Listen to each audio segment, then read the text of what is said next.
Method of extraction of metals from their ores means अब हम लोग को क्या करना है, मेटलर्जी का सारा प्रोसेस करना है, मेटलर्जी करना है, जितना भी प्रोसेस इन्वॉल्व है एक्सट्रैक्शन ऑफ मेटल में वो सारा हम लोग को करना है। तो सबसे पहला प्रोसेस जो है किसका, एक्सट्रैक्शन ऑफ मेटल का, वो सबसे पहला प्रोसेस कौन है, कंसंट्रेशन ऑफ ओर। क्या है, concentration of ore. Concentration of ore मतलब क्या, इनरिचमेंट ऑफ ओर, मतलब ओर ज्यादा अमाउंट में अनवांटेड मटेरियल और दूसरा जो है वो लिटिल अमाउंट में या फिर नेग्लेजिबल अमाउंट में या फिर हो ही नहीं, ठीक है, that is called concentration of ore. It means concentration of ore is the process of removing gang from ores। ores से gang को remove करना क्या कहलाता है, concentration of ore कहलाता है या enrichment of ore कहलाता है। अब ore से gang को remove करना, ये gang क्या होता है सर, तो गैंग कुछ नहीं होता है सर, वो झगड़ा लड़ाई वाला जो दोस्त लोग गैंग लेकर जाता है मारपीट करने, वो वाला गैंग नहीं समझना सर। गैंग का मतलब होता है अनवांटेड मटेरियल। गैंग का मतलब क्या होता है, अनवांटेड मटेरियल और unwanted impurities present with ores. Ores के साथ जो अनवांटेड इंप्योरिटीज प्रेजेंट होते हैं उसको हम लोग बोलते हैं क्या, गैंग। उसको क्या बोलते हैं, गैंग। अब वो अनवांटेड इंप्योरिटीज क्या हो सकता है, वो गैंग क्या हो सकता है, तो वो हो सकता है सैंड, वो हो सकता है अर्थी मटेरियल्स, वो हो सकता है रॉकी मटेरियल्स, वो हो सकता है लाइमस्टोन, वो हो सकता है माइका, कुछ भी हो सकता है भाई, इंप्योरिटीज ही तो है, इंप्योरिटीज कुछ भी हो सकता है। अनवांटेड इंप्योरिटीज हम लोगों को उसका जरूरत नहीं है, फिर भी वो है। तो unwanted impurities which are present with ores are called what, gangue. उसको हम लोग क्या बोलते हैं, गैंग। और उस गैंग को वहां से हटाना क्या कहलाता है, कंसंट्रेशन। ओके, तो कंसंट्रेशन ऑफ ओर्स, यदि आप लोग हायर क्लास में जाओगे 12 में 11 में, तो यू विल बी टॉट कि there are several methods of concentration of ores. बहुत सारे मेथड्स हैं कंसंट्रेशन ऑफ ओर के, मगर हम लोगों को 10 क्लास में ये सारा कुछ नहीं पढ़ना है। 10th में कंसंट्रेशन ऑफ ओर को डिटेल में पढ़ना ही नहीं है, तो प्रोसेस ऑफ कंसंट्रेशन पढ़ना ही नहीं है, तो बस हम लोग को केवल इतना ही जानना था कि कंसंट्रेशन ऑफ ओर क्या है। बट मेरी ये एक बीमारी है कि किसी टॉपिक को आधा अधूरा मैं नहीं छोड़ता। जब हम लोगों ने कंसंट्रेशन ऑफ ओर पढ़ा तो हम लोगों को ये भी जानना थोड़ा सा जरूरी हो जाता कि आखिर ये कंसंट्रेशन ऑफ ओर होता कैसे है। तो एक्चुअली यदि हम लोग बात करें कि कंसंट्रेशन ऑफ ओर होता कैसे है, तो ये देखो डिपेंड करता है दो चीज पे। किस पर डिपेंड करता है, दो चीज पे डिपेंड करता है। किस पे डिपेंड करता है, तो ये डिपेंड करता है केमिकल और फिजिकल प्रॉपर्टी ऑफ गैंग पे और ओर्स पे। Means concentration of ore depends on the chemical and physical properties of ores and gangue. अब भाई देखो फिजिकल प्रॉपर्टी कैसा है, बड़ा है, छोटा है, काला है, गोरा है, मोटा है, पतला है। मींस फिजिकल प्रॉपर्टी मतलब क्या, बड़ा हो, छोटा हो, इसके।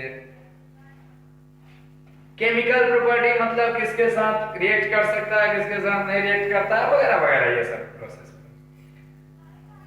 ये जो प्रोसेस है वो इन्वॉल्व करता है क्या क्या, मतलब कैसे कर सकते हैं हम लोग कंसंट्रेशन ऑफ ओर, तो बाय हैंड पिकिंग। ये तो ट्रेडिशनल मेथड सेपरेशन का है कि नहीं, सेपरेशन का ट्रेडिशनल मेथड है, खानदानी मेथड है। हम लोग के हर घर में ये काम होता है, हैंड पिकिंग, चावल में से कंकर पत्थर चुनना, this is called hand picking. ठीक है, देखते हो मम्मी लोग जो है चावल चुनती हैं, ठीक है, उसमें से निकालती हैं कंकर वगैरह, पत्थर वगैरह जो होता है या अनवांटेड सब्सटेंस जो भी उसमें होता है उसको निकालती हैं, रिमूव करती हैं, ठीक है, that is called hand picking. उसको हम लोग क्या बोलते हैं, हैंड पिकिंग बोलते हैं।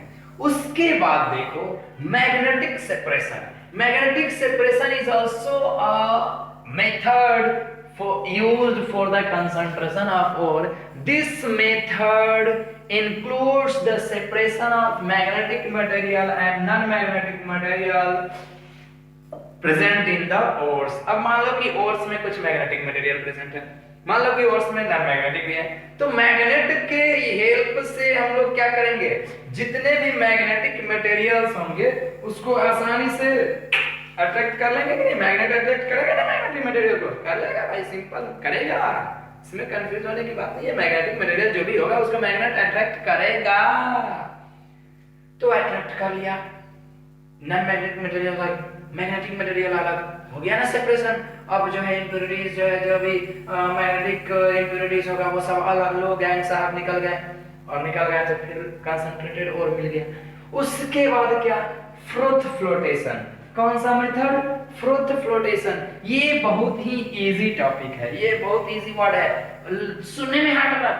फ्रोथ फ्लोटेशन क्या होता है, वाह, कुछ नहीं होता है। हाइड्रोफोबिक और हाइड्रोफिलिक जानते हो? नहीं जानते हो? हाइड्रोफोबिक और हाइड्रोफिलिक, एक होता है हाइड्रोफोबिक और एक होता है हाइड्रोफिलिक। हाइड्रोफोबिक मतलब पानी से दूर भागने वाला, डरने वाला। हाइड्रोफोबिया रेबीज, कुत्ता काटने से जो होता है, देखते हो ना, पानी से डर लगता है, वही हाइड्रोफोबिक। हाइड्रोफोबिक मतलब पानी से डरने वाला, हाइड्रोफिलिक मतलब पानी से नहीं डरने वाला, पानी के करीब जाने वाला। मतलब ये पानी के साथ मिल जाएगा, ये पानी के साथ नहीं मिलेगा। तो ये फ्रोथ फ्लोटेशन क्या करता है, वाटर में मिलने वाला पार्टिकल्स वाटर में मिल गया, जो नहीं मिलने वाला है वो वाटर में नहीं मिलेगा। अब क्या हो गया, दोनों को अलग कर दिया जाएगा। मींस हाइड्रोफोबिक मटेरियल को अलग कर दिया जाएगा, हाइड्रोफिलिक को अलग कर दिया जाएगा वाटर के साथ, और इस तरह से सेपरेशन हो जाएगा मटेरियल्स का। अब बताओ, मिट्टी आयरन नेल में रहेगा।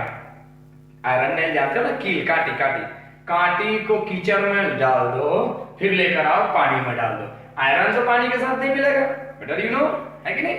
बट मिट्टी मिल जाएगा, मिट्टी मिल जाएगा, आयरन सेपरेट कर लिए, हो गया ना हाइड्रोफोबिक और हाइड्रोफिलिक अलग अलग। That is called froth flotation. उसको हम लोग क्या बोलते हैं, फ्रोथ फ्लोटेशन। और ये हाइड्रोलिक वॉशिंग क्या होता है, अरे बाप रे, ये फ्रोथ फ्लोटेशन से भी इजी ये है, हाइड्रोलिक वॉशिंग। हाइड्रोलिक वॉशिंग का मतलब तुम लोग वो हाइड्रोलिक वाला नहीं, हाइड्रोलिक वॉशिंग में क्या किया जाता है, एक्चुअली में ग्रेविटी को यूज किया जाता है। इसमें प्रिंसिपल ऑफ ग्रेविटी यूज होता है। प्रिंसिपल ऑफ ग्रेविटी मतलब क्या, ये देखो मार्कर नीचे गिराएंगे, गिरा, ये मार्कर नीचे गिराएंगे और एक कागज का छोटा सा टुकड़ा गिराएंगे, कौन पहले गिरेगा, ये पहले गिरेगा। क्यों, क्योंकि ये हैवी है, वो सिंपल सा हल्का है। तो हैवी पार्टिकल्स जो है नीचे जाकर सेटल हो जाएगा, जो लाइट पार्टिकल है वो ऊपर का ऊपर रह जाएगा। यही प्रिंसिपल को यूज किया जाता है हाइड्रोलिक वॉशिंग में। क्रश कर दिया जाता है ओर्स को, कचाड़ दिया जाता है, ठीक है, क्रश कर दिया जाता है ओर्स को, और उस ओर्स को फिर पानी में डिसॉल्व कर दिया जाता है, मिक्स कर दिया जाता है स्ट्रीम ऑफ वाटर के साथ। अब क्या होगा, जो हल्का पार्टिकल हो गया वो ऊपर फ्लो कर रहा है, जो भारी पार्टिकल होगा वो नीचे बैठ जाएगा।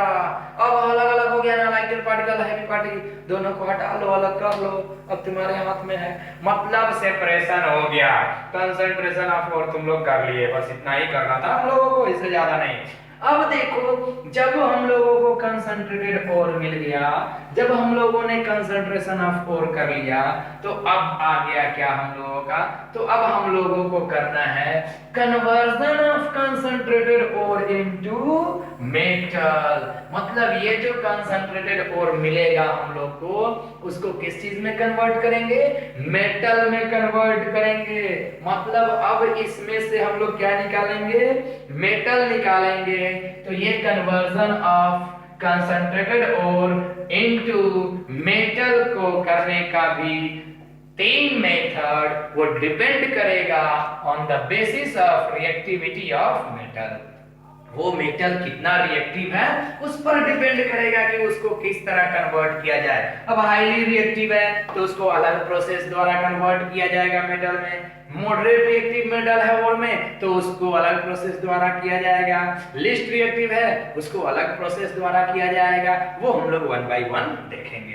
अब यदि हाईली रिएक्टिव मेटल का बात करें तो हाईली रिएक्टिव मेटल में कौन कौन आ जाएगा? सोडियम आ जाएगा, पोटेशियम आ जाएगा, कैल्शियम आ जाएगा, मैग्नीशियम आ जाएगा। ये सब कौन सा मेटल आ जाएगा? Highly reactive metal. और ये सारे जो हाईली रिएक्टिव मेटल्स होते हैं इनको इनके ओर से अलग किया जाता है by the process of electrolysis. कौन सा प्रोसेस द्वारा? इलेक्ट्रोलाइसिस द्वारा। अब ये नहीं पूछना सब कि इलेक्ट्रोलाइसिस क्या होता है सर, नहीं तो मुंह फोड़ दूंगा मैं, क्योंकि इलेक्ट्रोलाइसिस 1000 बार बता चुका हूं कि electrolysis is the process of what? Breakdown of any substance in the presence of electricity. Electrolysis है क्या? इलेक्ट्रिसिटी पास कराकर तोड़ दो किसी को, हो गया इलेक्ट्रोलाइसिस। उसके पार्टिकल्स के कंस्टिट्यूएंट्स में। तो हाईली रिएक्टिव मेटल को तो तुम कर दिए इलेक्ट्रोलाइसिस के प्रोसेस द्वारा। अब मॉडरेट रिएक्टिव मेटल है उसको कैसे रिमूव करोगे, उसको कैसे गेन करोगे और से? तो by the reduction of oxide with carbon. Carbon के साथ क्या करा देंगे? उसका रिडक्शन करा देंगे। क्या करा देंगे? रिडक्शन। अरे भाई ऑक्सीजन था, निकलेगा तो रिडक्शन होगा नहीं। टेंशन में आ गए सर कि रिडक्शन क्या होता है। रिडक्शन पहले ही ना मैंने बता रखा है कि loss of oxygen is called reduction, gain of hydrogen is called reduction, gain of oxygen is called oxidation, loss of hydrogen is called oxidation. तो ऑक्सीडेशन रिडक्शन तो मैं पहले ही बता चुका हूं। यहां मैंने क्या बोला? एल्युमिनियम का ऑक्साइड होता है, जिंक का ऑक्साइड होता है, आयरन का ऑक्साइड होता है, टिन का होता है, कॉपर का होता है, ये सब का ऑक्साइड होता है। ठीक है, ये सब का ऑक्साइड होता है। और ये सारे ऑक्साइड जो हैं वो कैसे रिमूव किए जाते हैं? ये सारे ऑक्साइड रिमूव किए जाते हैं by the process of reduction with carbon. Carbon से क्या किया जाता है? रिडक्शन करा दिया जाता है। अब जो लेस रिएक्टिव मेटल है, जो लेस रिएक्टिव मेटल है उसको कैसे रिमूव करेंगे? वो रिमूव होगा कैसे? तो हीटिंग सल्फाइड इन एयर। अब देखो ये जो हम लोग बात कर रहे हैं कि मॉडरेट रिएक्टिव मेटल में कौन कौन है? ये जिंक, आयरन, लीड, कॉपर, ये सारा जो है ये सब को हम लोग क्या करते हैं? तो ये सब को अलग करते हैं सिंपल रिडक्शन प्रोसेस द्वारा। किससे रिडक्शन कराते हैं? तो कार्बन से। वही कॉपर, मरकरी, सिल्वर ये सब जो है उसको सिंपली हीट कर देते हैं ना, तो इतना उतना जैसे मॉडरेट में भी इतना मजबूत नहीं होता है कि बहुत ताकत लगाना पड़े। इसको सिंपली हीट कर दोगे ना, ठीक है, तो ये क्या हो जाएगा? उड़ जाएगा। मतलब कहने का कि सिंपल हीटिंग द्वारा रिडक्शन कराकर। और यदि हम लोग बात करें लिस्ट रिएक्टिव मेटल जैसे सिल्वर, गोल्ड, प्लेटिनम, तो ये सब तो नेटिव स्टेट में पाया ही जाता है। ये सब फ्री स्टेट में पाया जाता है। ये जो है कंबाइंड स्टेट में नहीं पाया जाता है। इसलिए इसको सेपरेट करने का कोई झंझट नहीं है, कोई टेंशन वगैरह नहीं है। हम लोग देखेंगे सबसे पहले किसका? Extraction of highly reactive metal. Extraction of highly reactive metal का बात करेंगे तो उसमें अब हम लोग को किसका किसका करना है? सोडियम, पोटेशियम, कैल्शियम, मैग्नीशियम, ये सब का। तो एक एग्जांपल हम लोग ले लेते हैं, ठीक है, एक एग्जांपल ले लेते हैं हाईली रिएक्टिव मेटल का, जैसे NaCl। किसका एग्जांपल ले लेते हैं? NaCl का। NaCl जानते हो ना किसका और है? यस, सोडियम का, रॉक सॉल्ट। हाँ, तो NaCl को जब हम लोग मॉल्टेन फॉर्म में ले लेंगे, लिक्विड फॉर्म में लेंगे, मॉल्टेन फॉर्म में पिघला हुआ, और देन आफ्टर इसके ऊपर से अब ये मत बोलना सब सर मॉल्टेन फॉर्म में क्यों लिया? बेवकूफ हो, मॉल्टेन फॉर्म में नहीं लोगे तो आयोनाइज होगा, ये कंडक्शन करेगा, इलेक्ट्रिसिटी पास होगा। ठीक है, अब समझ गए ना इलेक्ट्रिसिटी पास कराने का मोल्टेन फॉर्म में लेना। मोल्टेन फॉर्म में हम लोग सोडियम क्लोराइड को ले लिए, इलेक्ट्रिसिटी पास कराएंगे। इलेक्ट्रिसिटी जब पास कराएंगे तो जानते हो ये टूट जाएगा Na+ और Cl- में। किस चीज में टूट जाता है? Na+ और Cl- में। अब ये Na+ जाकर जमा हो जाता है कैथोड पे और Cl- जमा हो जाता है एनोड पे। ठीक है, पॉजिटिव टर्मिनल, पॉजिटिव इलेक्ट्रोड जो होता है उसको हम लोग बोलते हैं एनोड। ठीक है, और निगेटिव इलेक्ट्रोड जो होता है उसको बोलते हैं कैथोड। अब इलेक्ट्रोड फिर पूछोगे तो मानेंगे तुम लोग को भाई metal rod which is used during the process of electrolysis. ठीक है, जो इलेक्ट्रोलाइसिस प्रोसेस द्वारा जो मेटल रॉड यूज किया जाता है ना कंडक्शन के लिए, हाँ, सर्किट कंप्लीट करने के लिए, हाँ, तो उसको हम लोग बोलते हैं इलेक्ट्रोड। ठीक है, तो इलेक्ट्रोड दो तरह का होता है, एक कैथोड और एक एनोड। तो कैथोड पे जाकर जमा हो जाएगा सोडियम Na जो टूटा, एनोड पे जाकर जमा हो जाएगा क्लोरीन, और यहाँ पर कैथोड पे इसको 2 इलेक्ट्रॉन मिल जाएगा। किसको? सोडियम साहब को, इसलिए कन्वर्ट हो जाएंगे सोडियम मेटल में, सोडियम में, और क्लोरीन साहब को 2 इलेक्ट्रॉन यहाँ पर क्या हो जाएगा, ये यहाँ पर 2 इलेक्ट्रॉन लूज करने के लिए यहाँ कैथोड साहब मिल जाएंगे तो सोडियम बन जाएगा।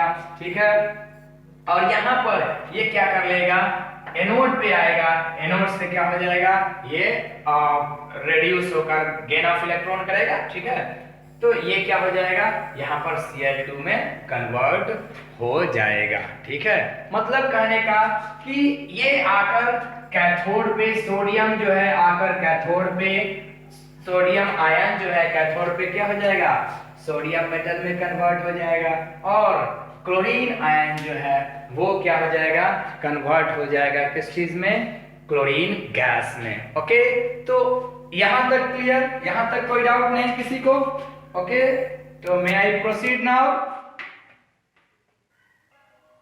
तो ये जो हम लोग देख रहे थे, क्या ये क्या बोलते हैं, सोडियम जो आयनाइज हुआ है वो जैसे ही कैथोड पे आएगा, यहाँ पर आया तो कैथोड से 2 इलेक्ट्रॉन ले लिया, जिसके कारण ये क्या हो गया, सोडियम में कन्वर्ट हो गया।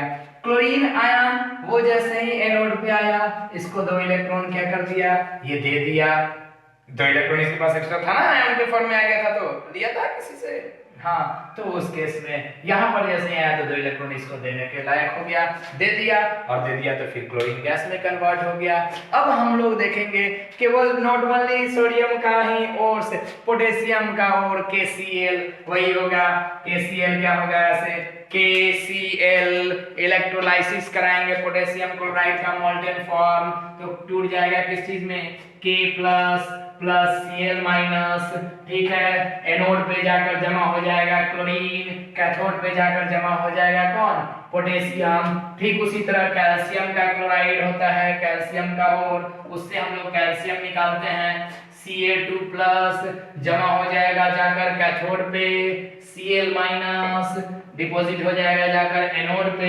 ठीक उसी तरह मैग्नीशियम का क्लोराइड मतलब मैग्नीशियम का और MgCl2 जब इलेक्ट्रिसिटी पास कराएंगे तो Mg2+ और Cl- में टूट जाएगा, वो जाकर Mg मैग्नीशियम जो है जमा हो जाएगा कैथोड पे, क्लोरीन जमा हो जाएगा एनोड पे, और इस तरह से एल्युमिनियम का ऑक्साइड का बात करें, एल्युमिनियम जमा हो जाएगा जाकर कैथोड पे, ऑक्सीजन जमा हो जाएगा कहां पर, एनोड पर। तो इस तरह से हम लोग देख सकते हैं कि इलेक्ट्रोलाइसिस प्रोसेस द्वारा हम लोग कैसे रिमूव करते हैं किसको, तो मेटल को उसके ओर्स से। इलेक्ट्रिसिटी होगा L3+ O2-, बैलेंस कर दो भाई तुम लोग, L इधर कितना है, वो 2 तो 2, ये 3 3, अब कैथोड पे जमा होगा, एट कैथोड एट एनोड जमा होगा ना, तो कैथोड पे जमा कौन होगा बता दो तुम ही लोग, कौन जमा होगा जरा तुम लोग बताओ, गेस करो गेस करो, कैथोड पे जाकर कौन जमा होगा, एल्युमिनियम नहीं जमा होगा क्या, तुम लोग भी तुम लोग कहाँ तुम लोग रहते हो। ये देखो कैथोड पे एल्युमिनियम देखो किस फॉर्म में है, 3+ में है, तो ये क्या होगा, 3 इलेक्ट्रॉन क्या कर देगा, यहां से 3e- तो बन जाएगा क्या, Al। ठीक है, क्या हो जाएगा, Al बन जाएगा। ठीक है, क्या बन जाएगा, Al बन जाएगा।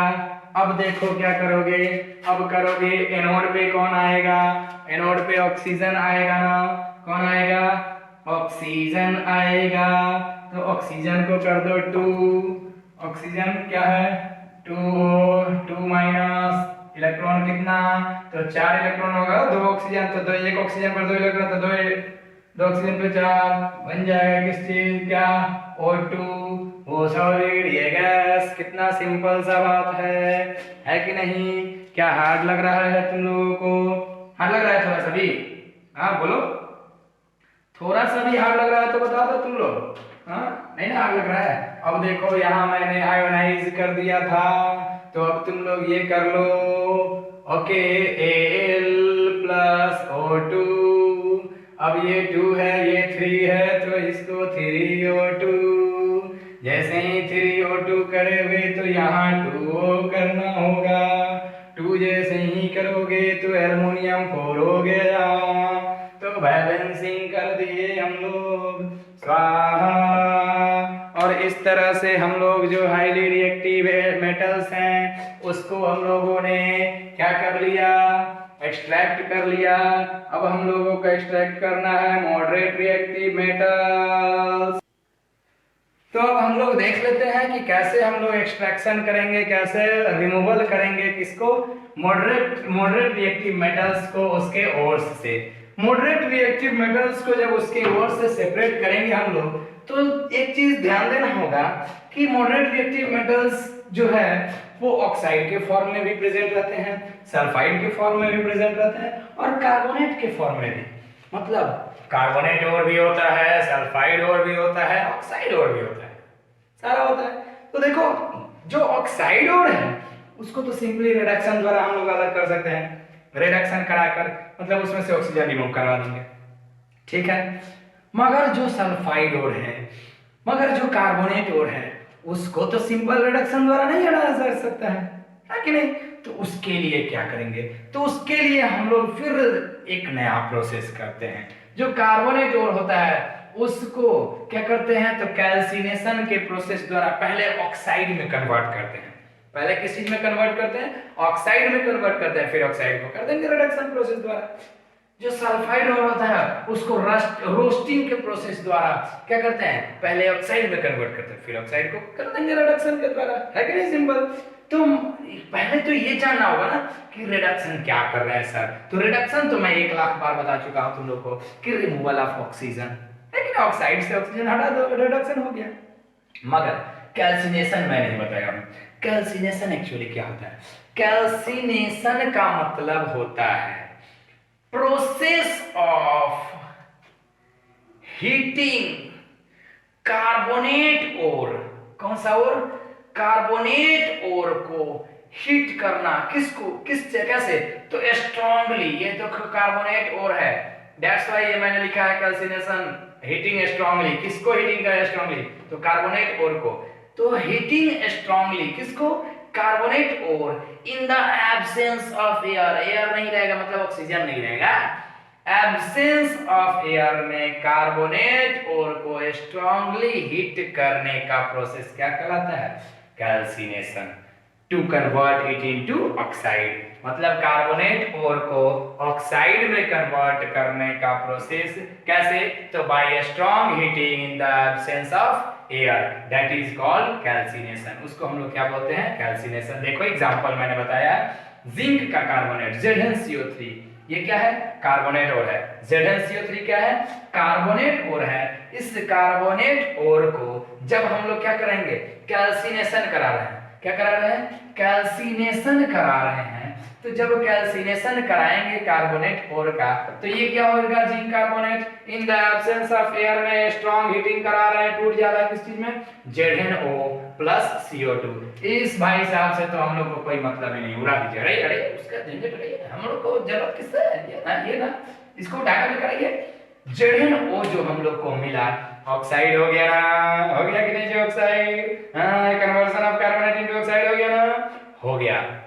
इस ऑक्साइड को अब हम लोग क्या करा देंगे? रिडक्शन करा देंगे। क्या करा देंगे? रिडक्शन। देखो कार्बन साहब बुला दिया ना रिडक्शन कराने के लिए। रिडक्शन किसी का हेल्प से करा सकते हैं हम लोग, कार्बन के हेल्प से, एल्युमिनियम के हेल्प से, सोडियम के हेल्प से, कैल्शियम के हेल्प से। मतलब रिडक्शन के लिए कार्बन, एल्युमिनियम, सोडियम, कैल्शियम किसी को भी यूज कर सकते हो, ठीक है, और उसके हेल्प से रिडक्शन करा सकते हो। रिडक्शन हो जाएगा जिंक का ऑक्साइड कार्बन के प्रेजेंस में जिंक और कार्बन मोनोऑक्साइड का फॉर्मेशन कर देगा। हो गया रिडक्शन, हो गया ना रिडक्शन।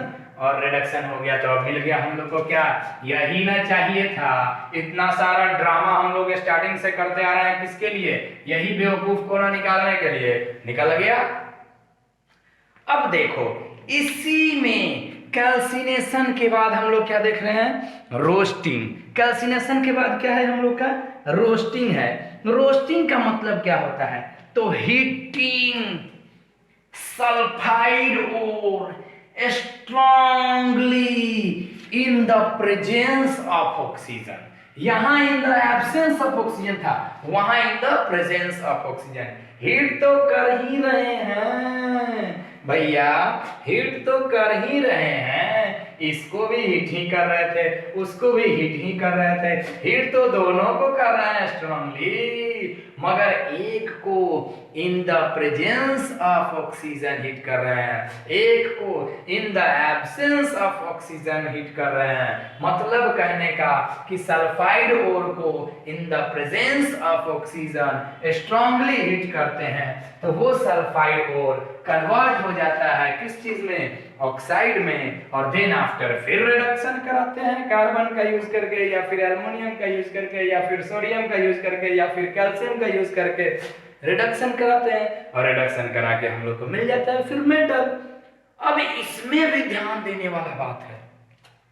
ये ध्यान देने वाला बात क्या है? तो एक्चुअल में कुछ ऐसे मेटल होते हैं जैसे मैंगनीज हो गया या फिर क्रोमियम हो गया, ये सब जो होता है ना, उसका रिडक्शन हम लोग आसानी से कार्बन के हेल्प से नहीं करा सकते हैं। क्यों नहीं करा सकते हैं? तो क्योंकि ये लोग जो है जैसे मैंगनीज, आयरन, ये लोग का जो बॉन्डिंग होता है ना ऑक्सीजन के साथ, उसको ये तोड़ नहीं पाता है कार्बन। कार्बन के पास उतना औकात नहीं होता है कि मैंगनीज का ऑक्साइड या फिर क्रोमियम का ऑक्साइड, ये सब के ऑक्साइड को के बीच जो बॉन्डिंग है उसको तोड़ सके। और इसलिए उस केस में हम लोग हाईली रिएक्टिव मेटल का यूज करते हैं, जैसे एल्युमिनियम का यूज करते हैं। किसका यूज करते हैं? एल्युमिनियम का यूज करते हैं। एज फॉर एग्जांपल हम लोग देखते हैं MnO2। एज फॉर एग्जांपल हम लोग देखते हैं एक क्या एग्जांपल के तौर पर क्या देख लेते हैं? MnO2 manganese dioxide. MnO2 को क्या कराना है भाई? ये इसको रहने दो ना भाई, हमको क्या इससे प्रॉब्लम है, इसको तो फिर देखना ही है अभी केमिकल रिएक्शन के साथ। MnO2 है क्या है? ये देखो मैंगनीज डाइऑक्साइड, इसको किसके प्रेजेंस में तोड़ना है तुमको? एल्युमिनियम के प्रेजेंस में। किसके प्रेजेंस में तोड़ना है? एल्युमिनियम के प्रेजेंस में। अब ये क्या होगा? ये टूट जाएगा Mn प्लस Al2O3। किस चीज में कन्वर्ट हो जाएगा? Mn plus Al2O3 plus heat. अब इसको तुम लोग बैलेंस करना चाहोगे तो बैलेंस तुम लोग अपना कर लेना। बैलेंस करने में बहुत समस्या है भाई, मेरा टाइम पास हो जाता है, बहुत टाइम खराब होता है। देखो तो 3 है ना, यहाँ 3 है, इधर 2 है। देखो भाई इसको क्या करोगे तुम? इसको 6 कर दो ना भाई, 2 से कर दो, 3 2 या 6। तो यहाँ करना होगा ना 3 2 या 6। अब 3 मैंगनीज हो गया, यहाँ 3 करना होगा, 4 एल्युमिनियम तो 4 एल्युमिनियम बैलेंस हो गया, ठीक है। ये बैलेंस करने वाला काम तुम लोग मुझे दे देते हैं ना, बहुत गुस्सा आता है। चलो हटाओ, चलो अब क्या करें, पैसा उसी का ना लेता हूँ ना, बताना तो पड़ेगा ही। रोस्टिंग का एक एग्जाम्पल देख लिया जाए, तुम लोग बोलोगे तो देखेंगे, नहीं तो छोड़ देंगे, मेरा क्या है। तुम लोगों का जैसा आदेश, आप लोग यदि आदेश दोगे तो मैं ये काम करूंगा, अदरवाइज छोड़ दूंगा। रोस्टिंग का एकमात्र एग्जांपल देख लेते हैं हम लोगों के, एक एग्जांपल, ये लो ZnS किसका है, ये सल्फाइड और है जिंक का। इन the presence of oxygen heat करना है, याद करो क्या करना है, इन द प्रेजेंस ऑफ ऑक्सीजन, तो ये बना देगा ZnO प्लस SO2। अब बैलेंस करने वाला काम प्लीज प्लीज, अब ये ZnO क्या होगा, इसको क्या कराओगे तुम लोग, याद करो, रिडक्शन कराओगे। क्या कराओगे, रिडक्शन कराओगे, तो आ गया ना, बन गया ना। अब सॉलिड गैस ये सब लिखते रहना, उतना टाइम नहीं है मेरे पास, थोड़ा सा टाइम था इसलिए मैंने बता दिया। अब थोड़ा सा इसी में एक चीज जान जाते हैं हम लोग, थोड़ा सा थर्माइट रिएक्शन क्या होता है, तो थोड़ा सा डिस्कस कर लिया जाए। थर्माइट रिएक्शन किसको बोलते हैं, हाँ ठीक है, थर्माइट रिएक्शन किसको बोलते हैं। तो एक्चुअली जो अभी हम लोगों ने पढ़ा ना, एल्युमिनियम के प्रेजेंस में एल्युमिनियम का यूज करके रिडक्शन कराना, वही तो कहलाता है थर्माइट रिएक्शन, वही तो कहलाता है थर्माइट रिएक्शन। एक्चुअल में होता क्या है, एल्युमिनियम को हम लोग, एल्युमिनियम पाउडर को यूज करते हैं मेटल के ऑक्साइड से मेटल को रिमूव करने के लिए, ठीक है। एल्युमिनियम पाउडर यहाँ पर, या एल्युमिनियम जो है रिड्यूसिंग एजेंट के रूप में यूज होता है। जब हम लोग हीट करते हैं एल्युमिनियम के प्रेजेंस में, रिडक्शन कराते हैं इसका, तो ये फॉर्म करता है मोल्टेन मेटल। जो मेटल फॉर्म होगा वो मोल्टेन फॉर्म में ये होगा, और मोल्टेन फॉर्म में जब होगा तो उसको हम लोग क्या करते हैं, जब एक एग्जांपल लेते हैं आयरन का ऑक्साइड, आयरन का ऑक्साइड का हम लोग क्या कर रहे हैं, ऑक्सीडेशन करा रहे हैं। तो ऑक्सीडेशन नहीं, रिडक्शन, सॉरी ऑक्सीडेशन नहीं, रिडक्शन करा रहे हैं। तो रिडक्शन जब हम लोग एल्युमिनियम के प्रेजेंस में कराते हैं, तो ये जो रिडक्शन का प्रोसेस है हाईली एक्सोथर्मिक होता है। हाईली एक्सोथर्मिक मतलब हाई अमाउंट में हीट प्रोड्यूस करता है। तो हाई अमाउंट में जब हीट प्रोड्यूस होगा, वो हीट क्या कर देगा, जो मेटल इसमें से निकला, रिमूव हुआ, वो पिघल जाएगा, मोल्टेन फॉर्म में निकलेगा, और मोल्टेन फॉर्म में निकल के फिर जो है जब वो टेम्परेचर कम होगा तो वो जम जाएगा, सॉलिड फॉर्म में आ जाएगा। और इसी कारण से इसको जो है हम लोग थर्माइट रिएक्शन भी बोलते हैं। अब क्यों थर्माइट रिएक्शन बोलते हैं, इसके पीछे कारण देखो, कारण क्या है। थर्माइट रिएक्शन वो होता है कि reduction in the presence of oxygen is called thermite reaction. मगर थर्माइट रिएक्शन बोलते क्यों है, एक्चुअली ये तो जानना होगा ना कि सर एल्युमिनियम का अभी हम लोग मैग्नीज का उधर रिडक्शन कर रहे हैं, ठीक है, वहां तो कुछ ऐसा नहीं लगा हम लोग को, फिर आप बोल रहे हैं कि एल्युमिनियम के प्रेजेंस में मेटल का ऑक्साइड का रिडक्शन कराना थर्माइट रिएक्शन भी बोला जाता है। तो क्यों बोला जाता है सर, तो इसलिए बोला जाता है कि एक एग्जांपल मैं तुमको बताता हूं। आयरन का ओर होता है, किसका ओर होता है, आयरन का ओर होता है, आयरन का ओर, जानते हो ना, आयरन का ऑक्साइड, तो हेमाटाइट। आयरन का ऑक्साइड जो है उसको जब हम लोग क्या कराएंगे, रिडक्शन कराएंगे एल्युमिनियम के प्रेजेंस में, तो ये क्या करता है, उसको रिमूव कर देता है, आयरन को और ऑक्सीजन को रिमूव करेगा। तो आयरन मेटल अलग होगा, ठीक है, उसके बाद Al2O3 का फॉर्मेशन होगा, high amount of heat release होगा। तो ये जो हीट रिलीज हुआ ना, ये हीट क्या कर देगा, आयरन को पिघला देता है, मोल्टेन फॉर्म में कन्वर्ट कर देता है, लिक्विड फॉर्म में। अब ये मोल्टेन फॉर्म में जो आयरन निकला, इसको क्या किया जाता है, जैसे मान लो कि ये प्रोसेस, ये रिएक्शन करेंगे हम लोग, तो कोई टूटा हुआ पार्ट है, कहीं क्रैक्ड पार्ट है, रेलवे ट्रैक ही हो गया, या फिर कोई आयरन मशीन हो गया, आयरन से बना हुआ मशीन वगैरह, कोई भी पार्ट्स मशीन का टूट गया, तो उसको वेल्डिंग करने में यूज किया जाता है इस केमिकल रिएक्शन को। ये प्रोसेस को उसको वेल्डिंग करने में किया जाता है यूज। क्यों, तो क्योंकि ये मोल्टेन फॉर्म में निकला, जहां क्रैक्ड पार्ट है वहां पर लो भाई ऐसे कर दिया केमिकल रिएक्शन, वहां क्या कर दिया, एल्युमिनियम का के प्रेजेंस में आयरन ऑक्साइड को क्या कर दिया, ये जला दिया तो क्या हो गया, आयरन मोल्टेन फॉर्म में वहां निकला। आयरन जब वहां मोल्टेन फॉर्म में निकलेगा तो उस क्रैक पार्ट में जाकर सेटल हो गया, बैठ गया। अब जैसे ही जम जाएगा तो सॉलिड फॉर्म में कन्वर्ट हो गया। दोनों जो क्रैक पार्ट था वो क्या हो गया, ज्वाइन हो गया। और ज्वाइन हो गया जिस कारण से इसको हम लोग बोलते हैं, मतलब ये थर्माइट वेल्डिंग में यूज होता है, इसलिए इसको हम लोग थर्माइट रिएक्शन बोलते हैं। ठीक है, क्यों थर्माइट रिएक्शन बोलते हैं, तो क्योंकि ये प्रोसेस थर्माइट वेल्डिंग में यूज होता है, इसलिए इस प्रोसेस को हम लोग थर्माइट रिएक्शन बोलते हैं। और वो भी थर्माइट रिएक्शन या फिर थर्माइट रिएक्शन जो है थर्माइट वेल्डिंग में हेल्प कैसे करता है, तो इसलिए करता है क्योंकि ये हाईली एक्सोथर्मिक होता है। तो इस तरह से यहां तक का टॉपिक हम लोग का पूरी तरह क्लियर हो गया। अब हम लोग नेक्स्ट पार्ट में पढ़ेंगे लिस्ट रिएक्टिव मेटल का एक्सट्रैक्शन, और उसके बाद हम लोग कोरोजन रस्टिंग, उसके बाद प्रिवेंशन ऑफ कोरोजन रस्टिंग, ये सारा कुछ पढ़ लेंगे, हम लोगों का चैप्टर खत्म हो जाएगा। ओके, आज के लिए इतना ही। जो भी डाउट होगा आप लोग को, वो डाउट पूछने में थोड़ा सा भी हेजिटेट नहीं होइएगा। कहीं भी कुछ भी डाउट होगा आप लोग क्लियरली आप पूछ लेंगे हमसे। ओके।